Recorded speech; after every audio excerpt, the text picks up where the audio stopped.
finally been declared innocent after 47 years for his apparent killing of a New York City rabbi. We got a few videos to look at, and then of course we'll go over to the AI breakdown just to get a little bit more information about it. But let's jump over into it and see what we can find out, y'all. A stunning victory for a Brooklyn man who fought 47 years to clear his name in the high-profile murder of a Crown Heights rabbi. Carl Miller has now been officially declared innocent by a judge. Investigative reporter Sarah Wallace has covered every aspect of this case and has the latest. Actual innocence is incredibly tough to prove, so much so that only a handful of cases making that claim have been overturned in New York. Now, the name of Carl Miller is added to that rare list. I was just overwhelmed with so much emotion because I finally got vindicated. I finally got to have my truth be heard. Carl Miller, now 65 years old, embracing his first full day as an officially innocent man. Rabbi David Okanov was murdered early one morning. It was a notorious high-profile case, the murder of prominent Crown Heights Rabbi David Okanov in the fall of 1979 fueled simmering racial tensions. Cops quickly arrested Miller, then 19 years old. Why would a guilty person go volunteer for a police lineup, volunteer to talk to the police, volunteer for a polygraph test? Still, a jury convicted Miller the next year, largely based on the single eyewitness testimony of another teen he knew, Darrell Brown, who was originally considered a suspect. He lied on me. You know, to this day, I don't know why they was fixated on me. Miller, who spent 31 years behind bars before being paroled in 2010, never... Quick question. First of all, how do you consider someone a suspect? Solely based off the word of someone else you consider a suspect. That doesn't make any sense. But this is back in the day where they were just trying to close the cases, and as long as they got a black guy, they didn't care about anything else. But let's keep going into this. Never stopped fighting to prove his innocence. We talked back in 2024 when his attorneys had filed a motion to overturn the conviction based on new evidence they say they'd uncovered, including a description by 2 witnesses of a suspect that didn't match Miller. I went to 4 parole boards and maintained my innocence. Never changed the story, not one time.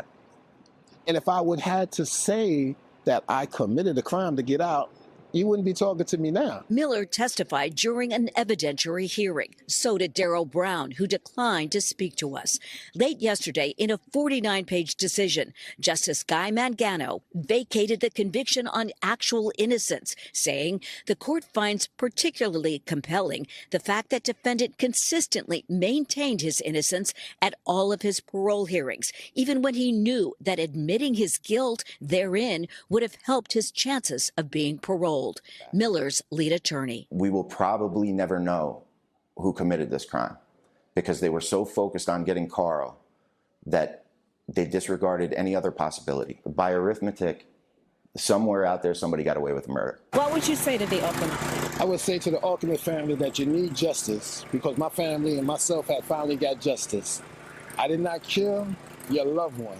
The DA's office wouldn't comment except to say it is reviewing the decision. Conceivably, they could appeal, but Carl Miller cannot be retried because the judge not only found him innocent, but dismissed the original indictment. From downtown Brooklyn. That's what I like to hear. That is what I like to hear. Now, my first suspect would be the dude who told on him or who named him in the first place, who they originally had as a suspect. I wonder why they didn't look at him. But at the end of the day, you know what they was trying to do? They was just trying to get it over with. They said, we got our guy, and that's all we need to think about. Let's go over to one more video just to get a little bit more insight on this. The murder of a prominent rabbi shocked the Brooklyn community back in 1979, and a man convicted in his murder spent 30 years in prison. But now a judge has ruled Carl Miller was innocent and wrongly accused. Jennifer Bisram spoke with Miller about his fight to clear his name. The scariest part, knowing that any day I could be killed. Decades in prison served, by a Brooklyn father who never gave up on his innocence. I miss my kids growing up. I miss attending family members' funerals. I miss so much.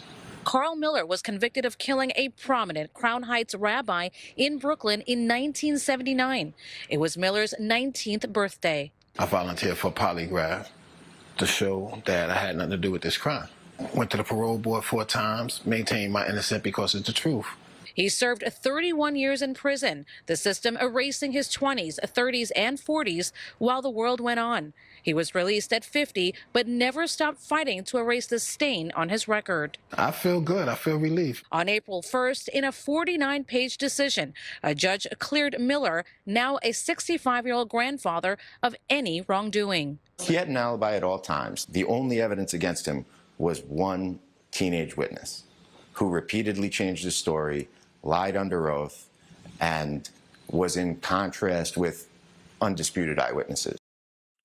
And this is the person that they decided to believe and send the man to jail for 30 years. Data shows as of October 2025, the Brooklyn District Attorney's Conviction Review Unit exonerated over 500 people. I spent 31 years of my life in prison, and that's half of my life. It was hell. Even though he's been out of jail for 15 years, he says he's still learning to live outside of prison walls.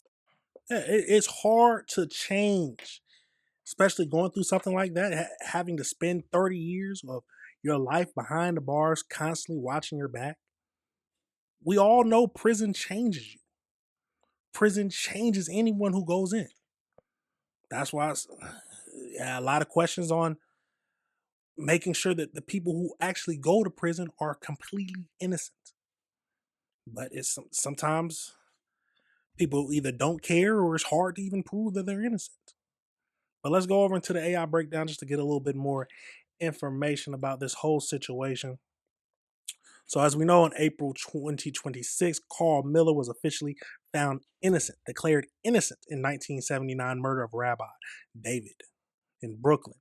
So the incident happened on his 19th birthday, where the rabbi was shot and killed at point-blank range while walking to the morning prayer in Crown Heights.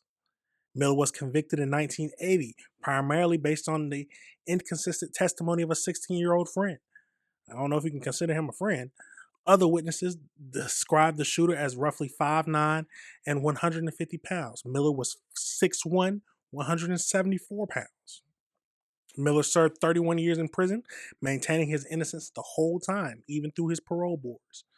So in 2024, Miller attorney filed a motion to vacate the conviction, citing newly discovered evidence and prosecutorial misconduct. On April 1st, 2026, that's when the Supreme Court Judge Matthew vacated the conviction, stating that the Miller had proven his actual innocence to a high legal standard. See, that's a big thing now, because just being able to, that means it's off your record.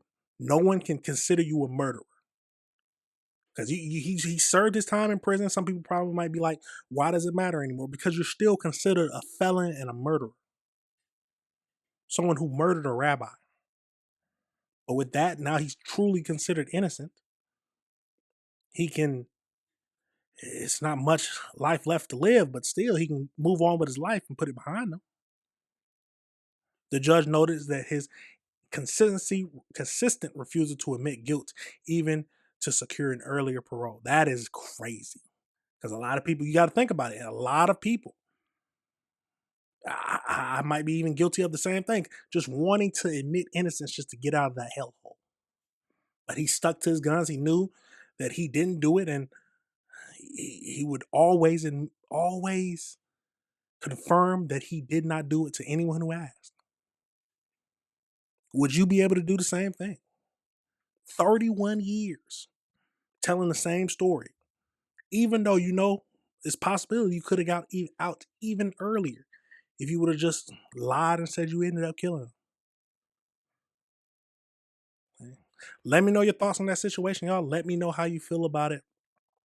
I am happy that he finally got proven innocence and they can no longer charge him for it. The real question is, who is the killer? Who was the killer? Was it the dude who pointed him out before? Or is somebody just gone in the wind who's probably killed more people? It's a wild scenario, y'all. Let me know your thoughts on that situation and let me know how you feel.